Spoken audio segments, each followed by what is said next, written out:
Voices from beyond. When I was 17, my best friend Olivia and I thought it would be fun to try out a Ouija board one boring summer night. We weren't serious about it, just looking for a thrill, something to pass the time. It was the kind of thing you did when you were stuck in a small town with nothing else to do. We made our own board from an old piece of cardboard and a shot glass as the planchette, setting up in Olivia's basement. Her house was ancient, and the basement had the kind of eerie vibe that made you feel like someone was always watching. Cobwebs in the corners, peeling wallpaper, and a flickering light bulb were all part of the ambience. We even lit a few candles to make it feel extra creepy. Olivia's younger cousin, Katie, was hanging around and begged to join us. She was 13. Just young enough to be scared, but old enough to act like she wasn't. "All right, Katie," Olivia said, setting the shot glass on the board. "You can start." Katie giggled nervously, placing her fingers lightly on the glass, and Olivia and I followed.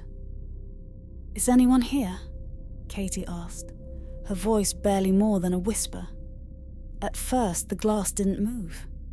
We all exchanged glances, ready to burst into laughter at the ridiculousness of it all. But then, slowly, it shifted.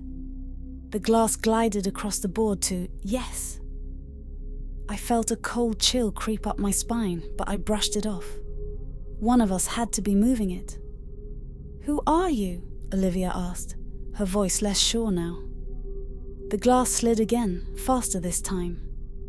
"R-E-N. Ren?" Katie asked, confused. "Is that your name?" The shot glass moved quickly, to no. I looked at Olivia, and she stared back at me, her face pale. Katie's hands were trembling, but she kept them on the glass. "What do you want?" Olivia asked, her voice barely audible. The glass didn't move this time, but something else did. From the corner of the basement, we heard a scraping noise, like something being dragged across the concrete floor. We all froze, staring in the direction of the sound. "What was that?" Katie whispered, her eyes wide with fear. "I don't know," Olivia said, her voice shaky. "Maybe it's just the pipes." But I wasn't so sure. The air felt colder, heavier, and the shadows in the corners of the room seemed to be shifting. "Ask it something else," I whispered, though I wasn't sure why I was pushing it. Part of me wanted to leave, but another part was drawn in, like I couldn't stop. Katie swallowed hard. "Are you evil?" The glass didn't move at first, but then it shot across the board violently, pointing to yes. At the same moment, the basement door slammed shut with a deafening bang, making all of us jump out of our seats.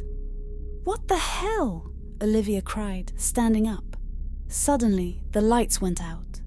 We were plunged into complete darkness, except for the flickering glow of the candles. But even those seemed to dim, as though something was sucking the life out of the flames. I could hear breathing, not just ours, but something else, something heavier. It was coming from the far side of the room, where the shadows danced unnaturally. My heart was pounding in my chest as I tried to make sense of it, but all I could think of was getting out of that basement. "We need to leave," I whispered. But before any of us could move, the shot glass started spinning wildly on the board, faster and faster, until it flew off the table and shattered against the wall. In the corner of the room, the shadows seemed to merge into one, tall, dark, and menacing. It had no form, but I could feel its eyes on me, cold and hateful. The temperature in the room plummeted, and the candles flickered one last time before snuffing out completely. Then came the voice. "Get out!" It was low, guttural, and filled with rage.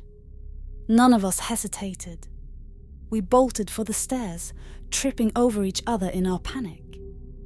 The basement door flew open on its own as we scrambled up the steps, and we didn't stop running until we were outside in the yard, gasping for breath. That night, none of us spoke about what had happened. Olivia's parents found the broken glass and blamed us for fooling around, but they didn't know the truth. None of us ever went back into that basement again, and Olivia's family moved out a few months later. But strange things kept happening. Lights would flicker, objects would move on their own, and sometimes, late at night, I'd hear that voice, "Get out," echoing in my head, as if whatever we had contacted hadn't let go. I haven't touched a Ouija board since, but sometimes, when I'm alone, I still feel that presence, like it's watching. The horrors of a Ouija board game. I'll never forget the night we messed with the Ouija board. It wasn't the first time, but it was definitely the last. It started out like any other night with my friends. We'd all gathered at Lucas's house, a big, creaky old Victorian that his family had owned for generations. His parents were out of town, so we thought it would be the perfect opportunity to get together, watch some horror movies, and maybe try something a little risky. Lucas had found the Ouija board in his attic a few weeks before. It was one of those old wooden ones, not the cheap cardboard ones you can pick up at any store. The thing looked ancient, with faded letters and an odd, almost burnt smell to it. When he first showed it to us, I remember laughing it off, but something about that board had given me the creeps from the start. Still, we were bored, and after a few beers, the idea of summoning spirits seemed like a fun way to pass the time. "Are you sure we should be doing this?" Emma asked, her voice shaky as she sat cross-legged in the circle we'd formed on Lucas's living room floor. The lights were dim, the only illumination coming from a few candles Lucas had scattered around the room for ambience. "It's just a game," Lucas said, grinning as he placed the planchette in the center of the board. "What's the worst that could happen?" I rolled my eyes but stayed silent. We all placed our fingers on the planchette, and Lucas, in his usual sarcastic tone, started with the classic question. "Is anyone here?" The room was dead silent. The only sounds were the faint creaks of the house settling and the occasional flicker of the candle flames. We sat there for what felt like an eternity, waiting, but nothing happened. "See, this is stupid," Lucas scoffed, starting to lift his fingers off the planchette. But before he could fully let go, the planchette jerked sharply to the right, dragging all of our hands with it. Did someone just do that?" Emma's eyes were wide, and I could see her hands trembling slightly. "No way," I muttered, glancing around the group. But nobody was laughing. Nobody looked like they were joking. The tension in the room grew thick as we watched the planchette move slowly across the board. H-I-M. Him, Lucas read out loud. "What the hell does that mean?" "Maybe we should stop," Emma said, her voice barely a whisper. But something about the way the planchette moved, smooth, deliberate, had me hooked. I couldn't stop. "Who is him?" I asked, my voice low and steady. The planchette moved faster this time, spelling out a name. D-A-N-I-E-L.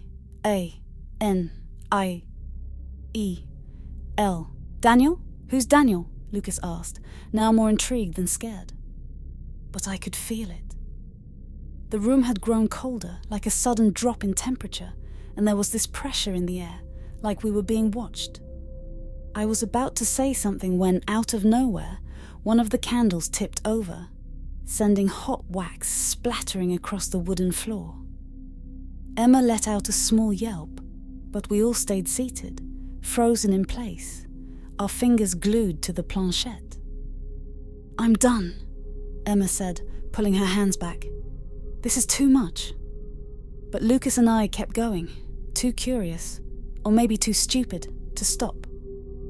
Daniel, are you here with us? Lucas asked. The planchette moved to yes.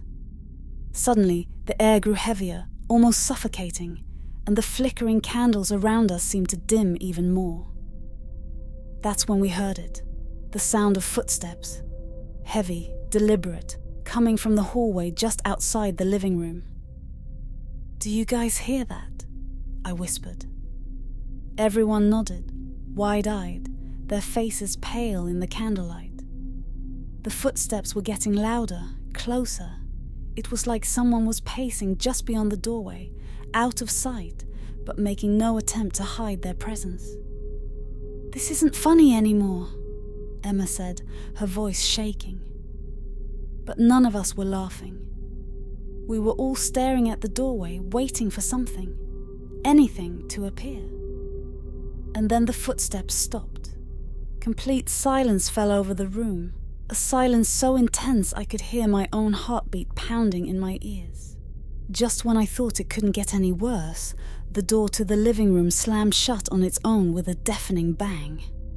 Emma screamed, and Lucas jumped to his feet, knocking over the Ouija board in the process.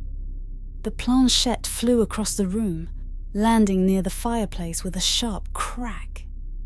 "We need to get out of here," I said, my voice barely audible over the pounding of my heart. But as I stood up, something in the room shifted. It felt like we were no longer alone. Like whatever we had summoned had finally stepped into the room with us. I glanced at the fireplace and saw it. A shadow, tall and thin, standing just beyond the reach of the candlelight. It wasn't moving, just watching us. My breath caught in my throat, and I couldn't tear my eyes away from it. "Do you see that?" I whispered.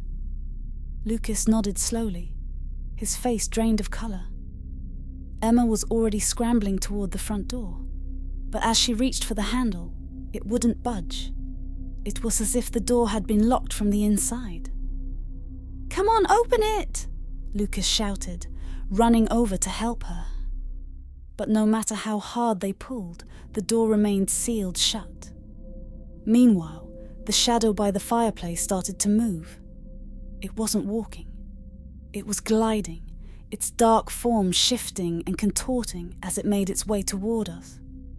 My skin crawled, every instinct screaming at me to run, but there was nowhere to go. Suddenly, a glass on the coffee table exploded, shards flying across the room. The shadow stopped, its form flickering like a dying flame. The temperature in the room dropped even further, and I could see my breath hanging in the air.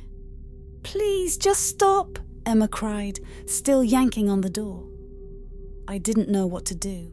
We had no way out, and whatever we had summoned wasn't going to leave us alone. In a last-ditch effort, Lucas grabbed the Ouija board and threw it into the fireplace. The moment it hit the flames, the shadow let out a deafening screech, a sound so unnatural it made my ears ring. The candles went out all at once, plunging the room into darkness. For a few moments, everything was silent again. No footsteps, no shadow, just the crackling of the fire. And then, without warning, the door unlocked. Emma yanked it open, and we all bolted out of the house, not stopping until we were halfway down the street. We never spoke about that night again. Lucas ended up burning the rest of the Ouija board in his backyard. But something tells me that whatever we summoned that night didn't leave with it. Even now I can still feel it sometimes, like a cold breath on the back of my neck when I'm alone, reminding me that some doors, once opened, can never really be closed. A tale of unseen terror. When I was around 16, my best friend and I decided to mess around with a Ouija board for fun one rainy Friday night. We weren't exactly believers, but we'd seen enough movies to know it made for a good scare. My little brother Luke was hanging around us that night, curious about what we were up to, so we invited him to join. He was only 12 and easily spooked, which made it all the more entertaining for us. We set up in the attic, an old dusty space that our parents used for storage. The vibe was perfect.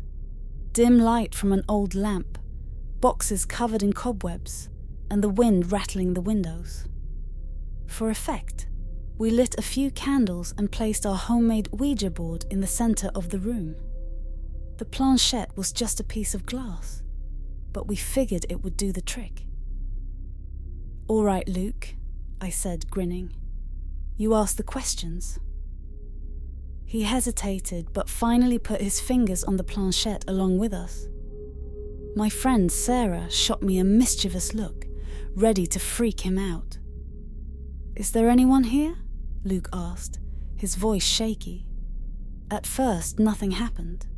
The glass stayed still. We were about to laugh it off when slowly the planchette moved. It glided smoothly across the board and landed on yes. I looked at Sarah and she looked at me, both of us waiting for the other to confess we'd moved it. But the look on her face told me she hadn't, and I definitely hadn't either. Luke's face went pale, but we pressed on.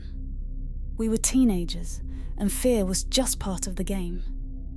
"Who are you?" Sarah asked, her voice no longer playful but cautious. The planchette started to move again, faster this time. It spelled out them. Luke yanked his hands away, nearly knocking over a candle in the process.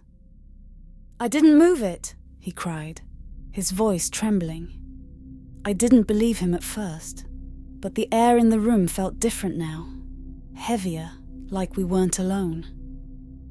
"Ask it something else," I said, trying to keep my cool. "Maybe we'll get a better answer." Reluctantly, Luke put his fingers back on the glass. "Are you bad?" he whispered. The planchette shot to yes so quickly we all jumped. The wind outside howled, making the attic creak, but it didn't drown out the sudden faint sound of footsteps. They were soft at first, almost unnoticeable, but then they grew louder, like someone, or something, was climbing the stairs to the attic. "Did you hear that?" Sarah whispered, her eyes wide. We all listened. The footsteps were getting closer, but no one was there. Suddenly, the door to the attic slammed shut with a loud bang. The candles flickered, and the planchette started moving on its own, circling the board over and over.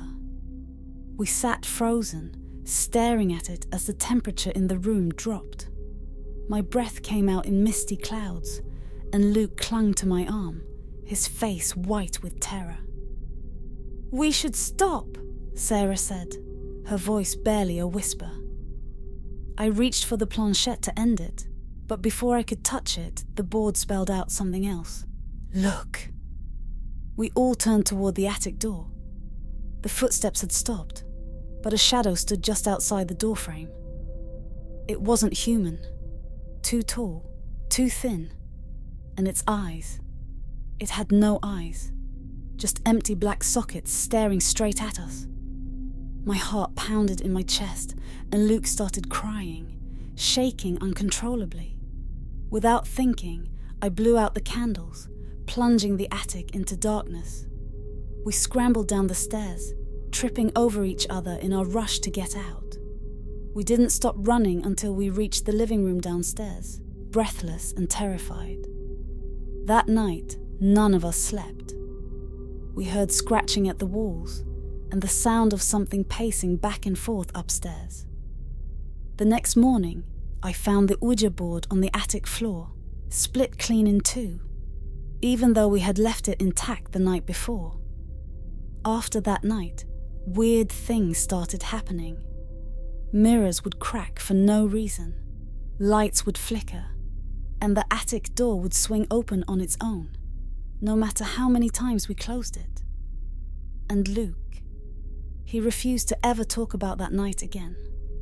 But sometimes, when he thinks no one's looking, I catch him glancing at the attic stairs, eyes wide with fear. We never touched a Ouija board again. and I'll never forget the feeling that someone was still watching us long after we left the attic. Terrifying Ouija encounter. When I was about 11, my family moved into an old Victorian house that had been empty for years. It had an eerie charm, and my parents loved it. They were collectors of strange antiques, including clocks, old books, and even a collection of Ouija boards. The house itself seemed to fit right in with their oddities, creaking and groaning like it had secrets of its own. I wasn't too fond of the house. It always felt like someone was watching, but my little brother Ethan thought it was the coolest place ever. So when he had a sleepover with 3 of his friends, he begged our parents to let them use one of the Ouija boards. It was the kind of thing Ethan loved. Scary, mysterious, and a little dangerous. At first, I didn't think it was a good idea, but my parents agreed, thinking it was just harmless fun. That night, the boys gathered in the living room, surrounded by candles, with the Ouija board laid out in the center. My parents were supervising from the couch, though they let the boys have their fun. The game started off slow, with Ethan and his friends asking the board silly questions like, "Will I be rich?" or "What's my future job?" They laughed when the planchette moved, but soon they grew bored. That's when Kyle, one of Ethan's friends, suggested they ask the board if it wanted to play a game. The planchette moved quickly this time, almost immediately spelling out, "Hide and seek." The boys looked at each other with nervous excitement and agreed to play. Kyle asked the board what they should find first. The candles flickered as the planchette spelled out, "Red marble." None of us had seen a red marble in the house before, but Ethan and his friends got up and started searching. I watched from the doorway, feeling uneasy. After a few minutes of looking, Ethan found the marble tucked under the leg of a table. He held it up, grinning like he had won a prize. "That's weird," my mum muttered, but Ethan and his friends didn't seem to care. They sat back down and asked the board for the next item. This time, the planchette spelled out, "Toy car." I thought I misread it. Ethan didn't have any toy cars anymore. He'd outgrown that phase. But sure enough, Kyle found an old toy car wedged between the couch cushions. A car none of us had ever seen before. Things were getting strange, but the boys were too caught up in the game to notice how uneasy the room had become. My mom shifted nervously, telling the boys it was probably time to stop, but they wanted one more round. Ethan asked the board what the next item should be. The planchette moved faster than ever, and the boys leaned forward, eager to see what it would say. "Shadow." We all froze. Kyle, laughing nervously, said, "That's not something we can find." But the planchette kept moving, spelling out, "Behind you." The boys turned around at the same time, but nothing was there. The room felt colder, like a breeze had blown in from nowhere. I could see it on their faces now. They were scared, even if they tried to hide it. My mum quickly stood up and said, "All right, that's enough for tonight. Time to put the board away." But the planchette wasn't done. It jerked under their fingers, moving erratically, spelling, "Don't go." The lights flickered, and the candles wavered as if the air itself was alive with something unseen. My dad stepped forward, but before he could touch the board, the planchette moved one last time, spelling out the words, "I see you." That was enough. My mum grabbed the planchette and slammed the board shut. The room went deathly quiet, the air thick with something dark and oppressive. The boys were terrified, and none of them wanted to sleep after that. My parents tried to calm everyone down, but the feeling that we weren't alone lingered.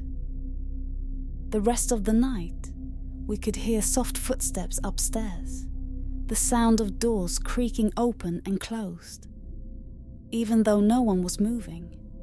The next morning, Ethan's friends left early, too freaked out to stay. We never talked about the board again, but the house never quite felt right after that.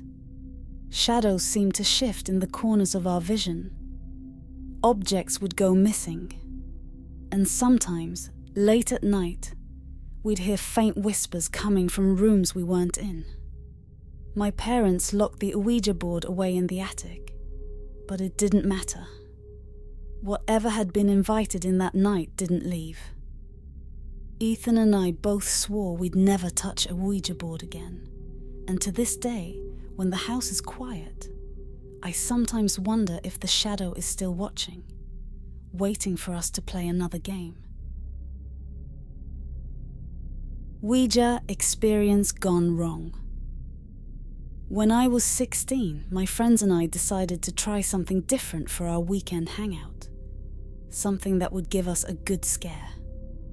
We'd heard about people playing with Ouija boards, summoning spirits or messing with things better left alone. I thought it was all nonsense, but one of my friends, Jenna, brought an old dusty Ouija board she had found in her attic. It looked ancient, the letters faded, and the planchette worn from use.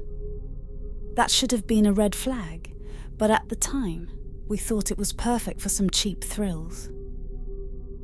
It was late at night, the house quiet except for the occasional creak of the floorboards. We lit a few candles for atmosphere, and the dim light cast eerie shadows on the walls. There were 4 of us, Jenna, Mike, Sarah and me. We sat cross-legged in a circle around the board, laughing nervously but trying to act tough. Jenna took charge, placing the planchette in the center of the board and urging us to lightly touch it with our fingers. "All right, let's see what the spirits have to say," Jenna joked, though her voice wavered a bit. "Is anyone here with us?" she asked in a mocking tone. We waited, barely able to keep straight faces. Nothing happened at first, and we all rolled our eyes, figuring it was just a lame party trick. But then, the planchette moved. At first, I thought one of them was pushing it, but when I looked around, everyone's face was deadly serious, wide-eyed. The planchette glided slowly toward yes. We exchanged nervous glances, but no one said a word. Jenna, never one to back down, continued. "Who are we speaking to?" The planchette paused, then slowly spelled out MORTE. None of us knew what it meant, but Mike, who was studying Latin, suddenly went pale. "It means death," he whispered. We all laughed it off, pretending it didn't freak us out. But the tension in the room had shifted. The air felt heavier, and the shadows seemed to close in on us. Sarah was the first to break the silence. "Let's stop. This is getting weird." But Jenna wasn't ready to quit. "One more question," she insisted. "How will I die?" she asked with a grin, but her voice cracked. The planchette started to move again, faster this time, spelling out SOON. Everyone went still. The room felt like it dropped 10 degrees. I could feel the hair on the back of my neck stand up. But before I could suggest we stop, the planchette jerked violently across the board, moving toward the numbers. It pointed to 2. "What does that mean?" Mike asked, his voice barely above a whisper. Just then, one of the candles flickered and went out. The sudden darkness on one side of the room sent chills through me, but we tried to play it off like it wasn't a big deal. Jenna, unnerved but still stubborn, said, "Okay, we're done. Let's stop this." She reached to take the planchette off the board, but it wouldn't move. It was stuck, as if something was holding it down.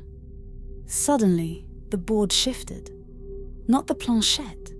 The entire board moved. It slid toward Jenna as if pulled by some unseen force. We all jumped back, but before anyone could react, the planchette began spinning wildly on its own, faster and faster, blurring as it circled the board.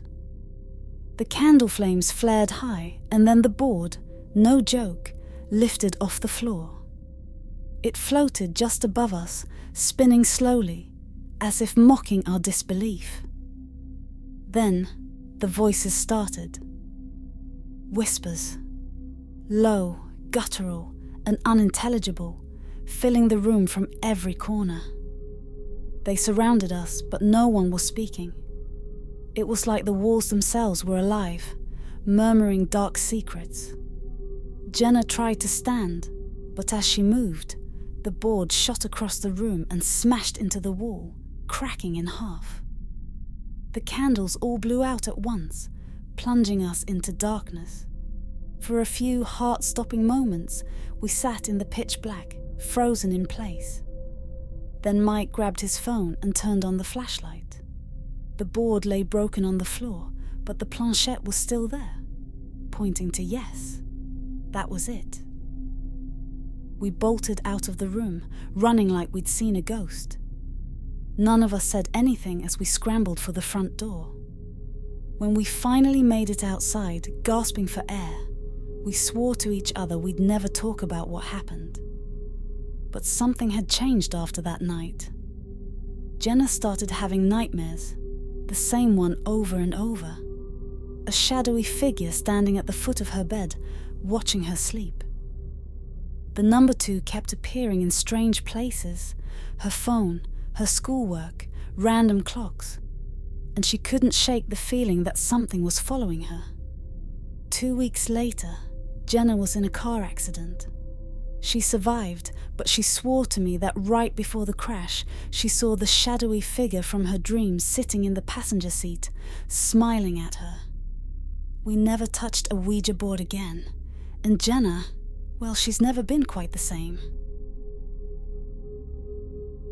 The haunting of Mary. When I was a kid, my family moved into an old house on the outskirts of town. It was a beautiful, towering Victorian with intricate woodwork, stained glass windows, and a wraparound porch. The kind of house that looked like it had seen 100 years of life and death. My mom loved its charm, but I always felt uneasy there, like I was being watched. One summer afternoon, my older sister Sarah and I found an old Ouija board in the attic. It was tucked away in a dusty corner, next to a pile of forgotten books and antique furniture. The board was weathered, its letters faded with age, but the planchette was still in good condition. Sarah, always the adventurous one, suggested we give it a try. I was hesitant, but curiosity got the better of me. We set up the board in the living room, just the 2 of us. The house was quiet, too quiet. Even the usual creaks and groans of the old wood seemed to have stopped, as though the house was holding its breath. We placed our fingers lightly on the planchette and began. "Is anyone here with us?" Sarah asked, her voice a mix of excitement and nervousness. At first, nothing happened. We exchanged glances, about to laugh it off, when suddenly the planchette began to move. It slid slowly to yes. My stomach dropped. I looked at Sarah, but her wide eyes told me she wasn't moving it. Neither was I. "Who are you?" she asked, her voice a little shakier this time. The planchette spelled out, M-A-R-I. "Mary?" I asked, my voice barely more than a whisper. "Did you live here?" "Yes." Sarah, trying to stay brave, continued. "How did you die?" The planchette paused for a moment, then slowly spelled out S-O-N. "Your son?" Sarah asked, frowning. "What happened to him?" W-A-R. My breath caught in my throat. The pieces were starting to fit together, but it still felt unreal.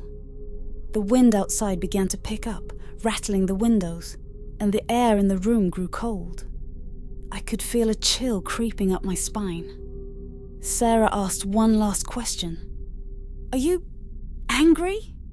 The planchette shot to yes, faster than it had moved all night. Before we could react, a loud bang echoed from upstairs, like something had slammed into the floor above us. We both jumped, our hands flying off the planchette. "Did you hear that?" I whispered, my heart racing. Sarah nodded, her face pale. "It came from the attic." We sat frozen for a moment, staring at each other, until the sound of slow, deliberate footsteps made their way down the stairs. But no one was there. The sound grew louder, closer, until it stopped at the bottom of the staircase, just out of sight. I stood up, trembling. "We need to put this away," I muttered, grabbing the board and planchette. Sarah didn't argue. We hurried to the attic, shoved the Ouija board back where we found it, and closed the door behind us. But the house felt different after that, like we had disturbed something that had been resting, and now it was awake. For weeks after that night, strange things started happening. Lights would flicker, objects would move on their own, and the sound of footsteps could be heard late at night.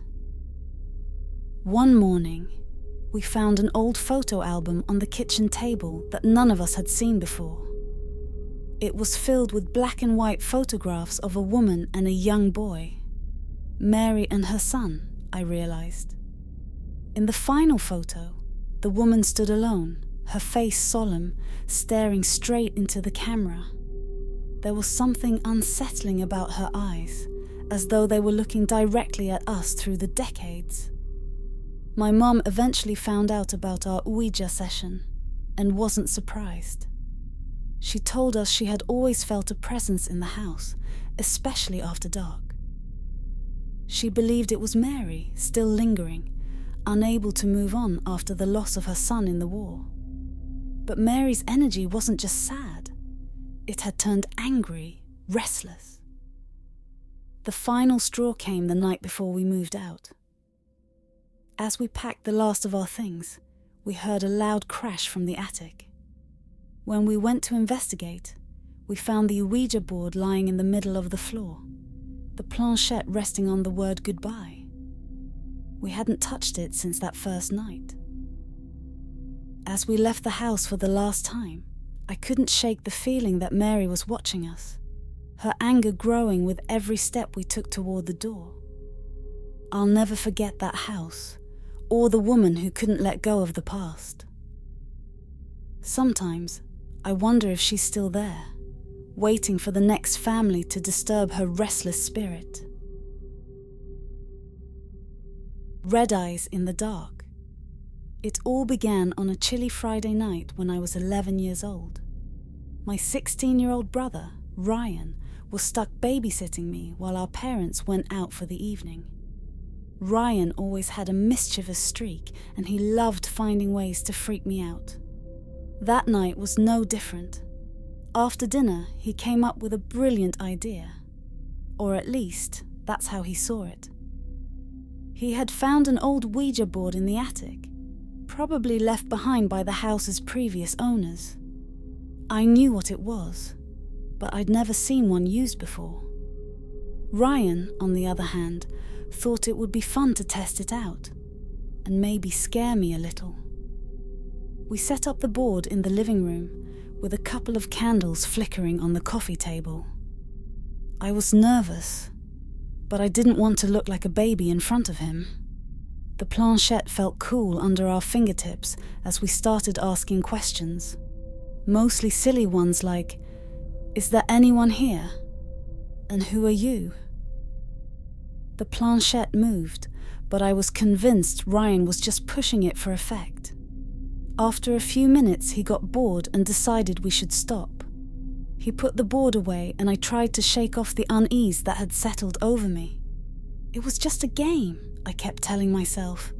Just Ryan trying to mess with me.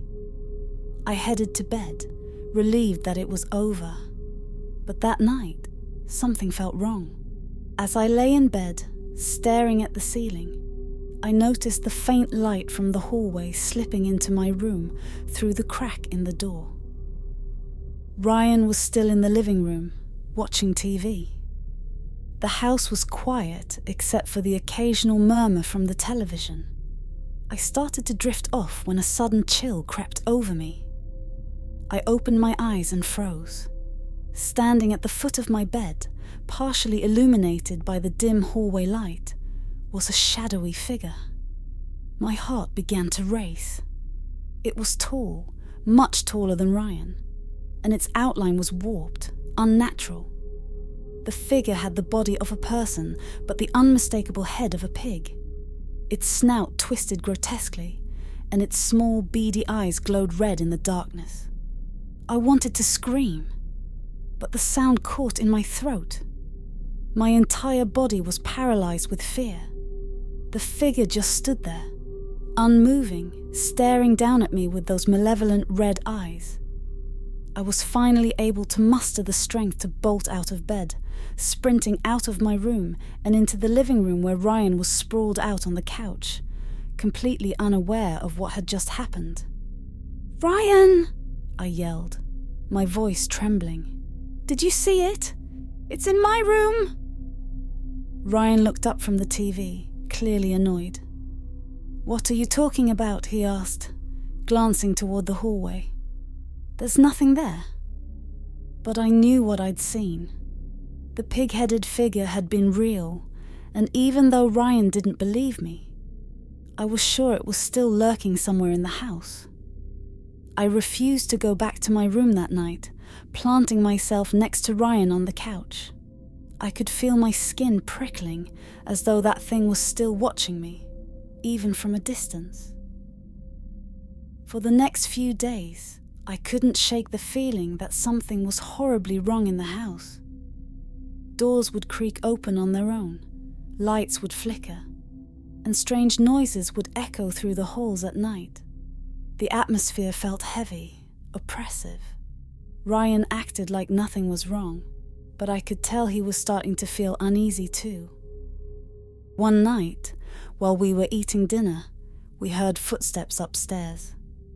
Slow, deliberate steps, as though someone or something was pacing back and forth in the hallway. My parents brushed it off, thinking it was the house settling, but Ryan and I exchanged nervous glances. We both knew no one was up there. The final straw came about a week later. I had finally worked up the courage to sleep in my room again, but I barely got a wink of sleep. As I lay in bed, the room was eerily quiet, too quiet. Then, out of nowhere, I heard a low rumbling growl. It was deep and guttural, not like any animal I'd ever heard. The sound seemed to come from the foot of my bed. I slowly sat up, my hands trembling, and there it was again, the pig-headed figure. It stood even closer this time, its red eyes burning into mine. I couldn't move, I couldn't scream. I could only stare in horror as it took one step closer, the sound of its hooves clopping against the floorboards. This time, I bolted from my room, tears streaming down my face. My parents finally believed me after that. They called in a priest to bless the house, and after a long, tense blessing, the strange occurrences stopped.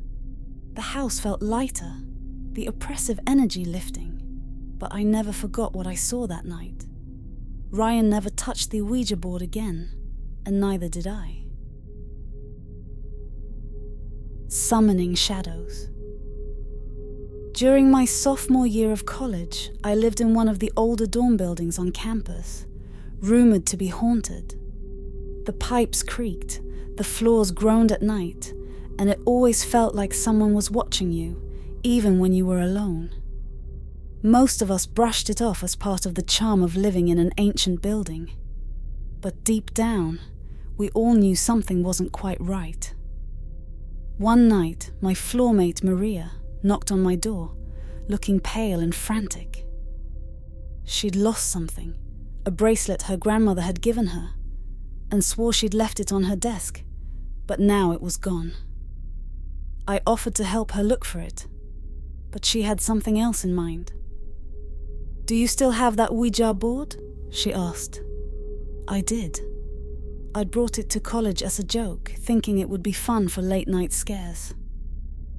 I wasn't superstitious, but something about the way Maria looked at me made me hesitate. "You want me to use the board to find your bracelet?" I asked, half laughing. "Just ask," she said. "Ask if one of the ghosts took it." The dorm had its share of ghost stories, passed down through the years by former residents. It was said that the building had once been a boarding house where a few people had died under mysterious circumstances. Some of us thought it was just college folklore, but now Maria wasn't so sure. That night, I set up the Ouija board in my room, locking the door behind me. My roommate was out, and I figured it'd be better if I did it alone, just to avoid any teasing or distractions. I lit a small candle, turned off the lights, and sat in front of the board with the dim glow casting long shadows on the walls. "Is anyone here?" I asked, my voice shaky, though I tried to sound confident. For a long moment, nothing happened. The planchette stayed still, and I almost laughed at myself for taking it seriously. Then it began to move, slowly at first, then faster. It moved to yes. A shiver ran down my spine. "Did you take Maria's bracelet?" I asked, my eyes flickering toward the mirror on the wall across from me. The planchette didn't move for a few seconds, but when it did, it glided over to yes again. That's when I noticed something in the mirror. At first, it was just a shadow, faint and barely visible. But then it began to grow, becoming more defined. It was tall, impossibly tall, and its form was shrouded in darkness. I blinked, thinking my eyes were playing tricks on me in the dim light. But the shadow moved, slowly, deliberately. It seemed to stretch out, reaching toward me. My heart pounded in my chest. I froze, staring at the reflection as the shadowy figure grew closer. Its hand, or what passed for one, extending toward my shoulder. I could feel a coldness creeping up my spine, like icy fingers brushing against my skin. I wanted to scream, to run, but I couldn't move. It was only when the figure's hand was nearly touching me in the reflection that I snapped out of my paralysis. I bolted out of the room, flinging the door open and not stopping until I reached the common room down the hall. My breath came in ragged gasps, my heart racing so fast I thought it might burst from my chest. I stayed there, shaking, waiting for my roommate to come back.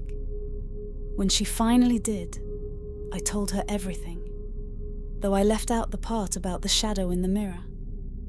I didn't want to sound crazy. Later that night, when we went back into our room together, I found the Ouija board sitting exactly where I'd left it, untouched. The candle had burned out, and the room felt heavy, like the air was too thick to breathe. Maria's bracelet was never found, and after that night, I never touched the Ouija board again. But sometimes, late at night, when I'm alone in my room and catch a glimpse of the mirror out of the corner of my eye, I swear I see that same shadow, waiting, just at the edge of the reflection, always watching. Shadows of restless souls. It was a crisp autumn night, the kind where the air had a bite, and the leaves rustled eerily in the wind. My friends had convinced me to tag along with them to a graveyard just outside of town. They were armed with a Ouija board and fueled by a mix of curiosity and reckless excitement. I refused to touch the thing myself, knowing deep down that it was a bad idea, but I went with them anyway, just to make sure they didn't do anything too stupid. The cemetery was old, abandoned long before any of us were born. The headstones were cracked and weathered, some half buried under the earth, and the trees seemed to loom taller here, casting long skeletal shadows. My ex, Mark, was the ringleader of the whole thing, along with two of our friends, Jess and Rob. They found a spot near a moss-covered grave, and without hesitation, they set up the board. As they placed their fingers on the planchette, I stood a few feet back, uneasy. Something about the graveyard felt wrong. The air was thick with something I couldn't put my finger on, and my stomach churned with dread. I tried to get them to reconsider, to leave before they did anything irreversible. But of course, they brushed me off. This was just for fun, they said. Just a game. Mark leaned forward, eyes gleaming in the candlelight, and asked the first question. "Is there anyone here with us?" For a few seconds, nothing happened. Then the planchette began to move, slowly, deliberately, toward yes. The three of them giggled nervously, but I wasn't laughing. I could feel a shift in the atmosphere, like the ground itself was exhaling a cold breath. "Who are you?" Jess asked next, her voice less confident than before. The planchette moved again, but instead of spelling out a name, it began to trace a slow, ominous circle around the board. Over and over it spun, faster and faster, until I finally spoke up, my voice sharp. "You need to stop this now." Mark ignored me and with a grin that didn't reach his eyes, asked the worst question imaginable. "Can you show yourself?" I'll never forget what happened next. The wind seemed to die all at once, leaving the graveyard in a dead, suffocating silence. That's when I saw them. 3 distinct figures, emerging from the shadows between the gravestones. The first was a tall, looming figure cloaked in darkness, its features hidden, but its presence suffocating. The second was an elderly woman in a tattered dress, her face pale and gaunt, her eyes hollow and sunken.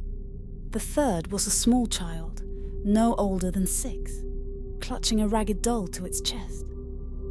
My heart raced, and I looked around, hoping this was some kind of trick. But the look on Rob's face told me he was seeing the same thing. "We need to stop this," he muttered, his voice barely above a whisper. "Now?" Jess's voice trembled as she tried to push the planchette to goodbye, but it resisted, sliding back toward the center of the board on its own. Mark's bravado had drained from his face, and even he looked terrified now. The figures didn't move, but I felt their gaze, their unnatural presence pressing down on us. The child's doll dropped to the ground with a dull thud, the sound far too loud in the eerie stillness. My skin prickled as a wave of cold washed over me. "We need to say goodbye," Rob shouted, panic creeping into his voice. Jess finally forced the planchette to goodbye, and at that moment, the figures vanished, as if they had never been there. We bolted, sprinting toward the car, but just before I climbed in, I felt an invisible weight pressing down on me. A presence I couldn't shake. Rob, his face white as a sheet, screamed, "You're not allowed to follow us! You're not welcome!" His voice echoed through the empty graveyard as we sped off, the car's tires kicking up dirt and leaves behind us. We didn't speak the whole ride home, each of us too afraid to acknowledge what we had seen. But deep down, I knew it wasn't over. That feeling, the presence, followed me, lingering in the back of my mind like a shadow I couldn't escape. I didn't dare talk about it with anyone after that night. Not until recently, when Jess and I caught up over coffee. We danced around the topic for a while before I finally brought it up. "That night," I said, voice hushed, "do you still think about it?" Jess went pale, her eyes darting away from mine. "I still hear them," she whispered. Sometimes, at night, when the house is quiet, I hear footsteps. And the child. I see her at the end of my bed, just standing there. My blood ran cold. I hadn't told anyone, but I had heard them too. Soft footsteps in the hall, whispers that came from nowhere. I haven't touched a Ouija board since, and I never will. But the worst part is, I know, deep down, that whatever we called that night, it never really left. You've crossed into the shadows with me. Bloody subscribe and let's journey deeper. Sweet dreams, or not.